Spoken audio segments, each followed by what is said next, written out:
T V Prasad, exit പോളുകളെ തള്ളുകയാണ് CPIM. എന്നാൽ എക്സിറ്റ് പോളുകളിൽ ചില സൂചനകളുണ്ടെന്ന് പാർട്ടി സെക്രട്ടറി പറയുന്നു. ആ സൂചനകൾ ഭരണവിരുദ്ധ വികാരമില്ല എന്നതിന്റെ സൂചനയാണ്. മുഖ്യമന്ത്രിയായി ഏറ്റവും കൂടുതൽ ആളുകൾ പിണറായി വിജയനെ കാണുന്നു എന്ന സൂചനയാണ്. ഇത് രണ്ടും കൂട്ടി വയ്ക്കുകയും ഒപ്പം തന്നെ CPIM-ന് ലഭിക്കില്ല എന്ന എക്സിറ്റ് പോളുകൾ പറഞ്ഞ CPIM-ന് ഉറപ്പുള്ള സീറ്റുകൾ കൂടി വരുമ്പോൾ ഒരു വലിയ രീതിയിലുള്ള മുന്നേറ്റം ഉണ്ടാക്കാൻ കഴിയുമെന്നാണോ CPIM വിശ്വസിക്കുന്നത്? ഒരർത്ഥത്തിൽ എക്സിറ്റ് പോളുകളെ തള്ളുന്നു. എക്സിറ്റ് പോളുകൾ ആ അർത്ഥത്തിൽ ഒരു സൂചന നൽകുന്നുണ്ട്. അത് LDF-നുള്ള സൂചനയാണെന്നാണോ CPIM പറയുന്നത്? T V Prasad.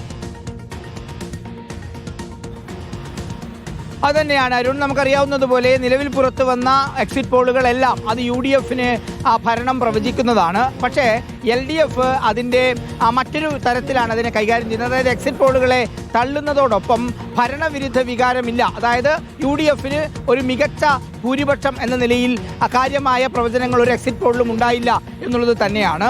അതുകൊണ്ട് തന്നെ ഇതിലെ പ്രധാനപ്പെട്ട കാര്യം, അതായത് 60 സീറ്റ് മുതൽ 69 സീറ്റ് വരെയുള്ള എക്സിറ്റ് പോൾ ഫലങ്ങളൊക്കെ ഉണ്ടായിരുന്നു. അത് ചൂണ്ടിക്കാണിച്ചുകൊണ്ടാണ് പ്രധാനമായും CPIM സംസ്ഥാന സെക്രട്ടറി തന്നെ ഈ എക്സിറ്റ് പോളിനെ പ്രതിരോധിക്കുന്നത് എന്നുള്ളതാണ്. ചില സീറ്റുകളിൽ ടൈറ്റ് മത്സരം നടക്കുന്നു. അതുകൂടി കണക്കിലെടുത്തു കഴിഞ്ഞാൽ LDF-ന് ഒരു തുടർ ഭരണത്തിലേക്ക് വരാൻ കഴിയുമെന്ന ആത്മവിശ്വാസം തന്നെയാണ് MV ഗോവിന്ദൻ പങ്കുവയ്ക്കുന്നത്. ഒപ്പം നേരത്തെ ഉണ്ടായിരുന്ന എക്സിറ്റ് പോളുകളിലെ വീഴ്ചകളും അത് തുറന്നു കാണിക്കാൻ മറ്റു നേതാക്കൾ ഉൾപ്പെടെ ശ്രമിക്കുന്നുണ്ട് എന്നുള്ളത് തന്നെയാണ്. അതുകൊണ്ട് മെയ് 4 വരെ കാത്തിരിക്കണം എന്നതാണ് LDF പൊതുവിൽ പറയുന്നത്. തുടർ ഭരണത്തിനുള്ള സാധ്യത തന്നെയാണ് CPIM LDF നേതാക്കൾ പരസ്യമായി മുന്നോട്ട് വയ്ക്കുന്നത്.